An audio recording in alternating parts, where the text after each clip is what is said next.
तो भाइयों और बहनों, क्या आप लोग भी 9 to 5 की जॉब करके थक गए हो और सोच रहे हो कि आप अमीर क्यों नहीं बन पा रहे? आखिर अमीर लोग ऐसा क्या अलग करते हैं कि वो अमीर होते हैं? तो आज हम बात करेंगे उस बुक की जिसने दुनिया भर के लोगों की पैसों को लेकर सोच बदल दी।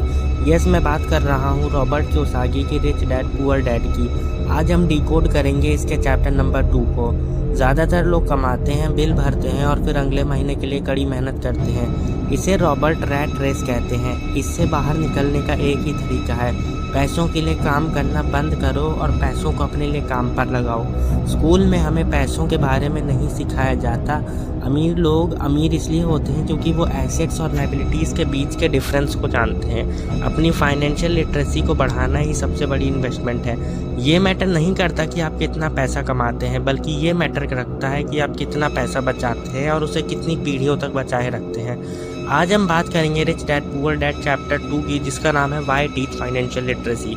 चैप्टर 2 की शुरुआत एक बहुत बड़े सच से होती है।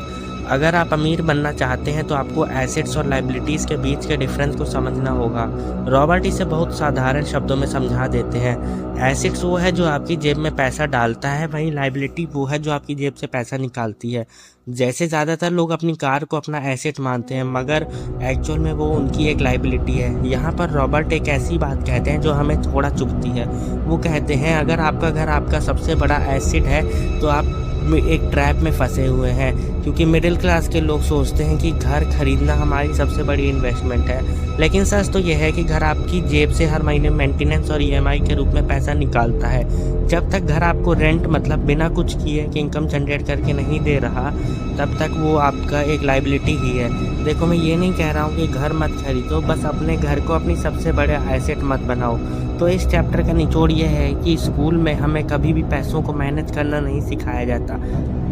फाइनेंशियल लिटरेसी का मतलब ये है कि हमें नंबर्स को पढ़ना सीखना होगा। अगर आपको अमीर बनना है तो आज से ही अपनी लायबिलिटीज़ को कम कीजिए और अपने एसेट्स को बिल्ड करना शुरू करिए। याद रखिए, अमीर लोग कभी अपने पैसों के लिए काम नहीं करते, बल्कि उनका पैसा उनके लिए काम करता है। नीचे कमेंट में लिखिए एसेट्स ओवर लायबिलिटीज़, ताकि मुझे पता चले आपने एसेट्स और लायबिलिटीज़ को ठीक से समझ लिया है। मैं इस चैप्टर के 2 दिन बाद नेक्स्ट चैप्टर अपलोड करूँ।